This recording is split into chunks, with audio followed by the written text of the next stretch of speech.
Hey everyone, it's Aaron. Been a heck of an update, long time since an update, but haven't had time, honestly, that's the one problem. But here we are with my new to me, 2010 New Flyer C40LFR. A lot of stuff's happened, I got a lot of crazy stories, almost got towed, getting the tag was an issue in itself, and I've already started stripping out the inside, so let me go and talk to you a little bit in there where it's not so windy. Alright, so check it out. We've got most of it stripped at this point. There used to be a lot of hang bars you could grab onto, the yellow ones as well. I figured out they're not actually structurally important, so I went ahead and took them down so we got a nice open feel. Took down the hang wire so that way people could pull it and alert the driver, hey, it's time to stop.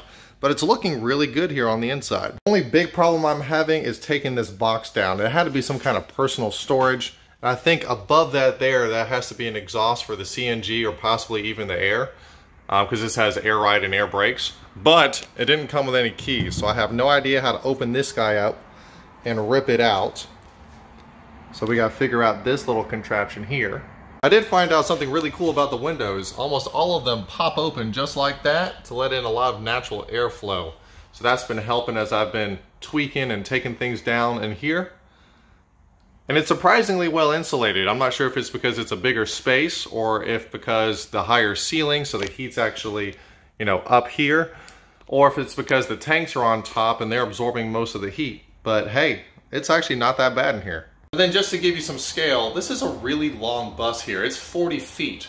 Unfortunately, I've damaged it a little bit while I was up there in Pennsylvania because, well, something took out my right side view mirror. It was nighttime, I was tired, I'd been on the road for 12 hours, or not on the road, in the air.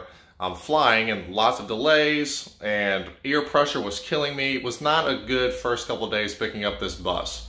But on the way back down, things got a lot better. It actually drove 1,100 miles extremely smoothly. There is an issue there with the wiring harness or maybe the computer chip on here because it'll read false codes, like transmission problems, like engine fans not working, doors are open when they're not. So something's going on with the actual computer system there, so I got to figure that out. But if I start it, stop it, start it, stop it, it seems to clear those codes. It's almost like a timing thing of, hey, you just got to time it just right. So as I use it more, I'll probably learn it out and eventually I'm going to get it fixed. Storage-wise, let me explain what happened there. So initially, I was actually going to park it in my backyard, but my neighbor and I have a shared fence, and guess what? The shared fence was just 2 inches. I measured 2 inches too narrow because it's actually on my side of the property. So I'm getting into a little bit of a fence war, having a surveyor, having to spend all kinds of money, not related to this bus, just to be able to park it in my backyard. But where do I have it currently? You can see we are sitting outside of Lad Peep Stadium here in Midtown Mobile.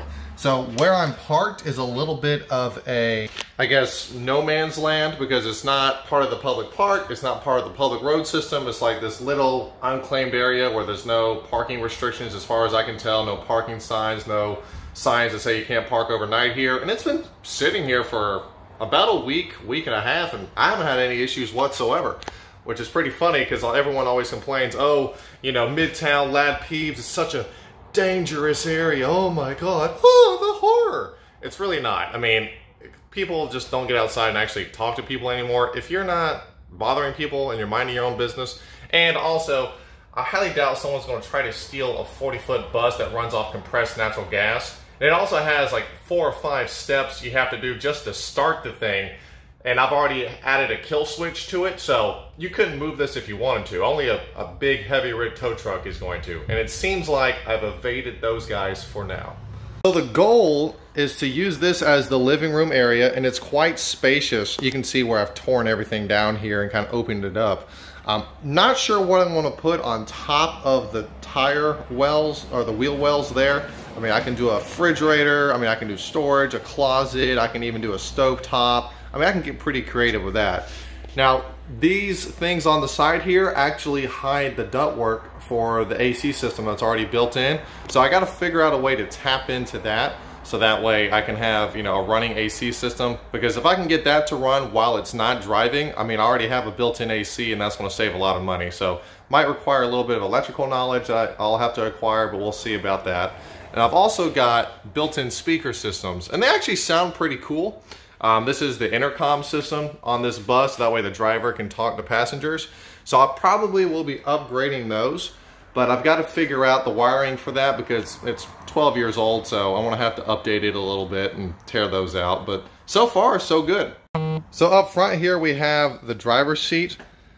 This will definitely have to be upgraded. It's supposed to be air ride. I'm not really sure how effective it is. I mean, it does look pretty compressed right now, so I would hope it's actually working.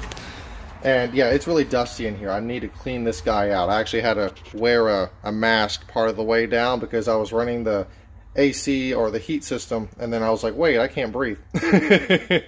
All the gauges look good. All the gauges work. I just got to figure out what's causing the dash to light up here. Let me show you the little bit of damage I got, and I hate it because it's very, very faint, but I just barely caught a guardrail, and I really think this can be fixed. It might be able to be buffed out up front. Now behind here is definitely not going to be able to be buffed out, but I might have a fiberglass repair guy come out here and do this because it is built like a brick, so I'm not really worried. It didn't damage anything, but it's just a little unsightly. I did manage to replace the shattered mirror here. It was actually pretty cheap. It's not exactly the green tint that's on the other side, but it works. It really doesn't bother me that much. You can barely tell unless it was me. Still got to get a replacement for this right side view mirror because I did knock it out. Surprisingly though, this mirror that I put on here is a lot bigger than the factory one, so I actually enjoy using it better. I got a lot better visibility with it, so we'll see what goes on there. But hey, finally an update, a short one, of the 2010 New Flyer C40LFR that I bought and am converting to an RV. So we finally got some progress going on.